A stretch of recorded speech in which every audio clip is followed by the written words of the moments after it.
Welcome back to Joe's Son of Boxing. I've got the sun streaming in through the blinds. I hope you can see me. There you are, I can see you, right? Happy weekend. And already we've got a fight to report on because in the early hours of Saturday, if you're in the UK, Shakur Stevenson widely outpoints ROBSON CONCEICAO of Brazil. Stevenson, very, very impressive, but we're not without criticism. We've always got to be objective.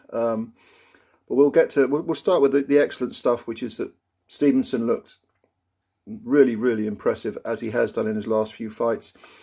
He lost his titles on the scales. That's a negative against him. We're talking the super featherweight titles, WBO and WBC titles. Only Conceiceo could win these titles. He didn't even come close. Did he win a round in the fight? It went the distance. It was a very wide points, 12-round decision. I'm struggling to give him a round, to be honest with you. Even when he did let his hands go, he didn't look that productive. Stevenson just seemed superior in every single way. Now, Stevenson is 25 years old now, so it looks to me like he's getting his man strength. He's really coming of age, and it showed against a 33-year-old opponent who is a three-time Olympian, won an Olympic gold medal. Did he turn over a bit too late? I mean, he won his gold medal in 2016. So I don't know. I don't think he turned over too late. I think at any point of his career, Stevenson would have had too much for him, unless he caught Stevenson when he was a baby. But Stevenson, initially, when he turned pro, he was criticised for being a little bit dull, but his skills were carrying him, and I think now he's getting his man strength. He really is able to manhandle, very good opponents, and Conceiceo is a decent opponent, very, very, genuine world-class opponent. 2 fights ago, ROBSON CONCEICAO gave Oscar Valdez a tough fight. Won, I think, if I remember rightly, won quite a few of the early rounds, some of the early rounds anyway. And 2 of the judges had that close, 115, 113, 115, 112, something like that. But he didn't get a look in against Stevenson. Stevenson, of course, dominated Valdez when they unified. But Stevenson's growing. Like I say, he's picking up that man strength. 135 awaits him. He's too big for the super featherweight division now. And, maybe if he carried on, Conceiceo could make another run at one of the vacant belts. I don't see why not, because he showed a lot of guts, even though he was completely outclassed. His body language didn't look good at times, but he did show fortitude in the face of being just completely outclassed. The problem I have with fighters that go in there with guys who are real slicksters, real sharp, really fast, with guys who you're going to find it difficult to outbox at any point. The problem I have with those fighters who go in is that a lot of them stand off and they make the mistake of, well, I'll have a look at him. Well, I'll give away the early rounds and hope he slows down. I never ever understand this tactic.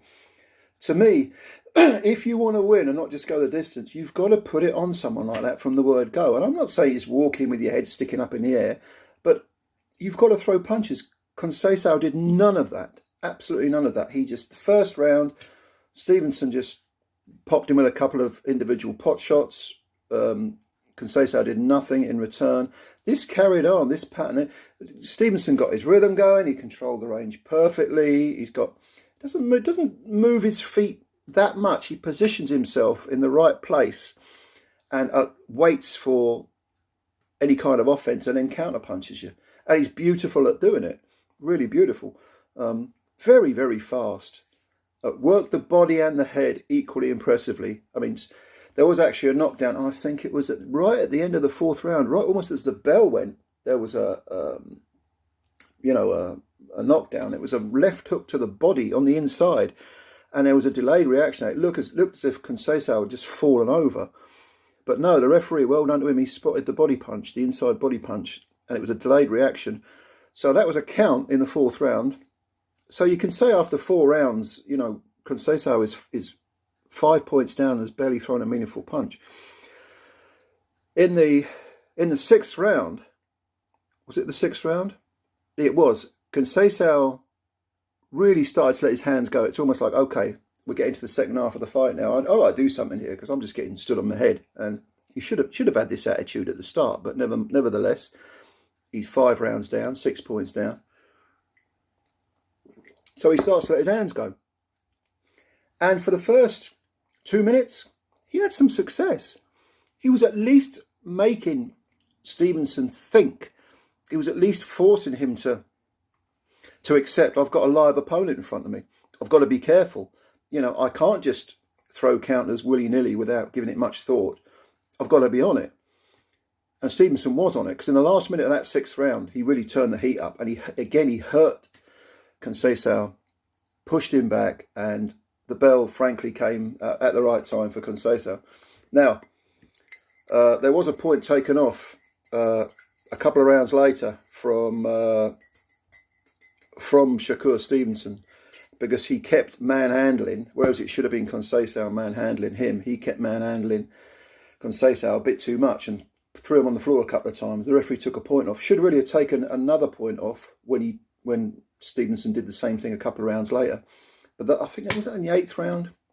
So that was the first the first drawn round that Conceiceo had. And the one thing I did notice about Stevenson is that he's still hot-headed, and that might come back to haunt him. It's very hot-headed. Well, he was making excuses. He was arguing with the referee. I shouldn't have a point off. Yeah, I'm doing this to him, but he's physical too. Blah, blah, blah, blah, blah, blah. All right. Sometimes you've got to control your emotions, and there is just a hint that Shakur Stevenson doesn't always do that. He doesn't always take that energy, that anger, and channel it correctly. Because maybe he doesn't have to. He hasn't had to yet. Maybe he's just so slick, so fast, so good, so talented. Conceiceo trudged on, again losing the rounds. Could you give him a round? I didn't, but I don't know. Maybe you can find one somewhere. Maybe if I watched it back and I was kind of looking to give him a round, I could do. But you're not meant to score fights that way. And Stevenson, again, if we want to be ultra critical, he didn't finish the guy. He didn't seem to feel the need to go through the gears and say, okay, I'm going to really put it on this guy in the championship rounds and stop him. He was quite content to just win the rounds individually. There's nothing wrong with that. But if you're going to talk about Shakur Stevenson being, in the pound for pound argument, or people are already saying he's a great fighter who could have outboxed everyone from, Duran to Benny Leonard to Jugaré Leonard. Anyway, all right, let's put the brakes on a little bit here. Because if you're getting on in age like I have, you've seen a lot of very, very flashy, ultra-talented fighters falter quite quickly. They have shortish careers when they're very young, and they, let's wait until the dust has settled before we start throwing the door open at the Hall of Fame for Shakur Stevenson. I would like to see him in there with someone who puts it on him, and who is physically as strong as he is, who can time him. Who is elusive defensively, the sort of person Shakur cannot land all those sharp counters on. I always thought Pernell Whitaker, although he would be outboxed by Shakur Stevenson for long periods, his defensive mastery and the fact that he'd move his footwork and stay within the zone, he was actually a better pressure fighter than people give him credit for, Pernell Whitaker. He would slip and slide, but he would counter very, very successfully. He would give someone like Stevenson a lot to think about, although, of course, where are you going to find someone with Pernell Whitaker's skills? It ain't happening, is it? So the fact that we're talking about Stevenson in those sort of arguments, and I'm not the only one to do it, many others have, I think tells you what a talent this kid is. It's very, very good indeed. Like, again, only 25, give him, over the next 5 years, the world's at his feet. He can, if he stays dedicated, and he doesn't get too sloppy, if he doesn't get too what's the word I'm looking for, complacent, then I think he can win titles at least another 2 weights, and maybe even unify. He's going up to 135. He's going to face, or he wants to face, you've got Devin Haney there. He might move up to light welter, super lightweight. George Kambosos is still there. I would definitely pick Stevenson to beat Kambosos. Teofimo Steve, I'll get his name right in a minute.